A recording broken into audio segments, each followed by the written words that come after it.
For news and opinion that you won't find on Fox or MSNBC, check out America's Survival TV on Roku, in the channel store under News and Weather, or on the Roku website, use access code USA123, or on YouTube at the USA Survival Channel, America's Survival TV on Roku.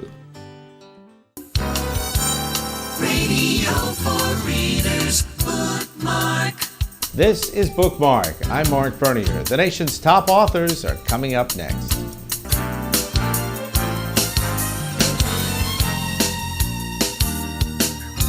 Bookmark.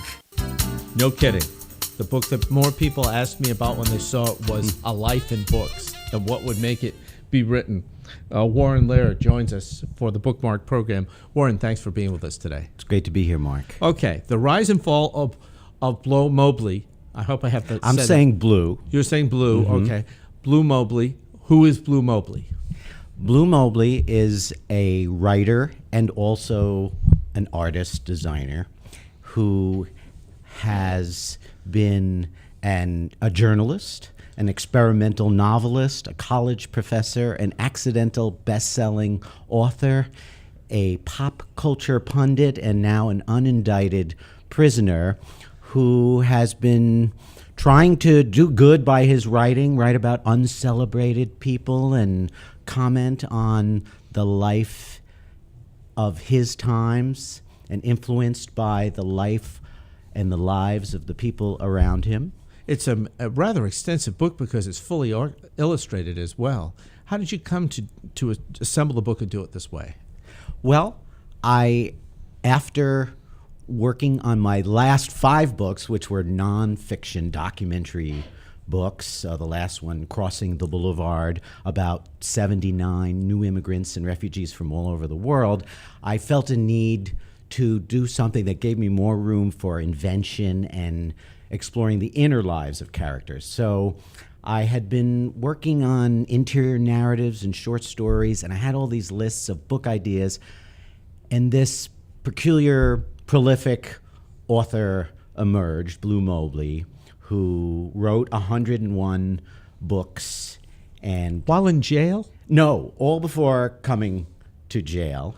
And he's in jail for refusing to reveal the name of a confidential source of his 100th book, which was a nonfiction work about the President of the United States. And yet he whispers it to someone in the darkness? He is narrating his memoir into a microcassette recorder during sleepless nights. He was an insomniac to begin with, and in prison it's even harder for him to sleep, and he decides to tell all.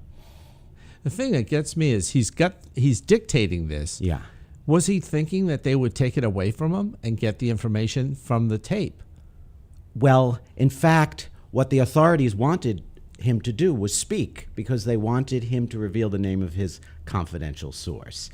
And also, we find out in the introduction that he aborted his attempt to write a memoir, and I write that I read an article in People magazine that the well-known controversial author Bleu Mobley had attempted to write a memoir in prison, and he, much to my pleasure, allows me to listen to the tapes, and then I convince him that I'm going to do this book, one part Bleu Mobley memoir based largely on the tapes, and combined with a retrospective monograph of his life's work, including all his 100 books and many of the excerpts and all of the covers, which I designed as well as wrote. It's interesting our paths cross, Yeah. because you do some heavy, nonfiction work. This has been your claim to fame. This is what people know you for. And then this becomes really a breakout for you.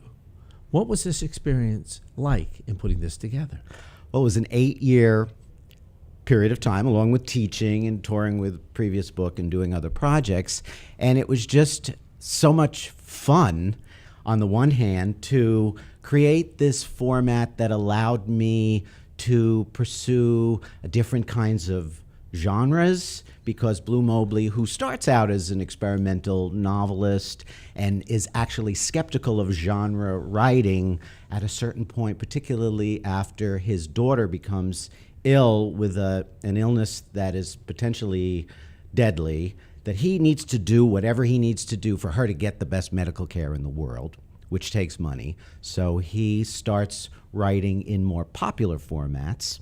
And this gave me an opportunity to sort of comment on the publishing industry, comment on 50 years of American and global events, while also exploring these characters that inhabit his life in ways that are not as satirical as the book titles and the books might appear at first glance to be. What's the reaction to A Life in Books? Well, it's just out. I mean, it's just been out a few weeks. We got ours last night. Yeah.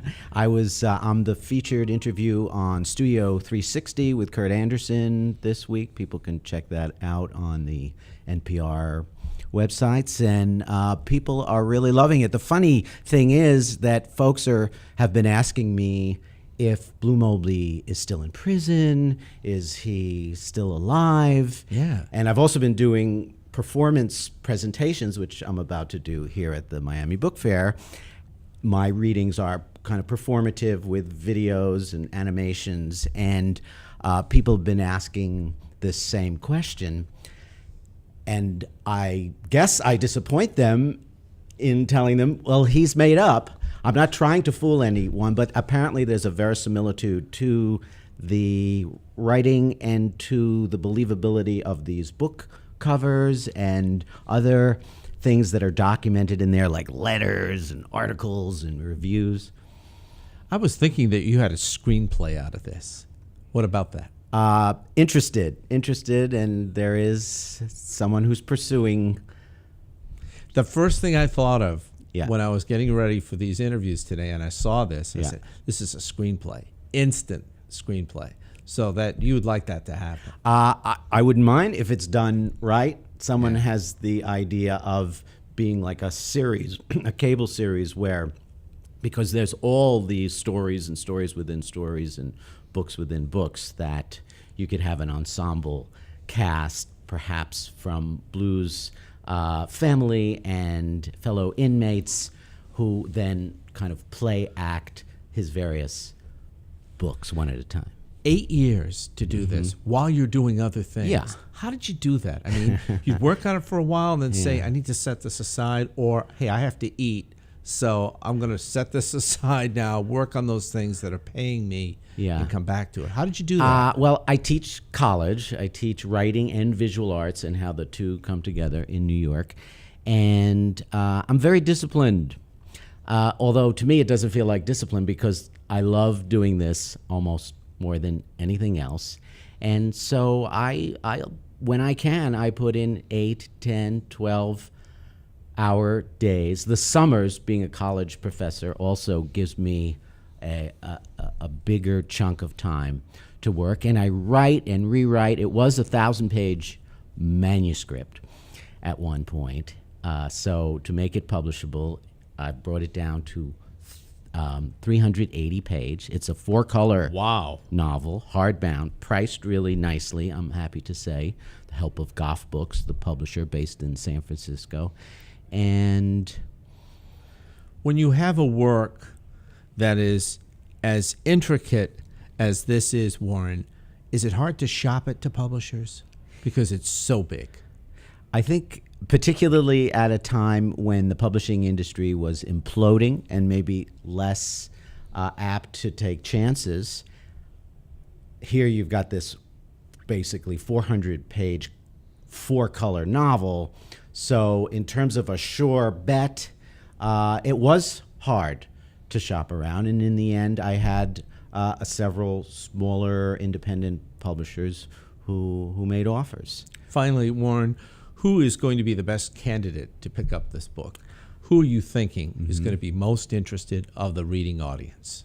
Lovers of good fiction, people who love short fiction, short story collections, because this has both short pieces embedded within this longer story, and people who love books that are beautifully done, graphic design, visual art books, and people who like commentary and comedy, and also dealing with very serious issues like war and peace and global events and dealing with illness and relationships and stuff like that.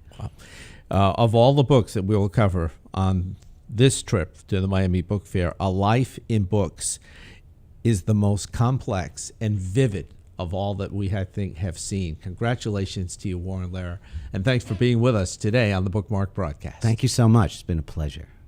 That's Bookmark for this week. If you have comments or thoughts on future authors, send an email to us at our website, bookmark.us. That's our broadcast for today. Thanks for watching.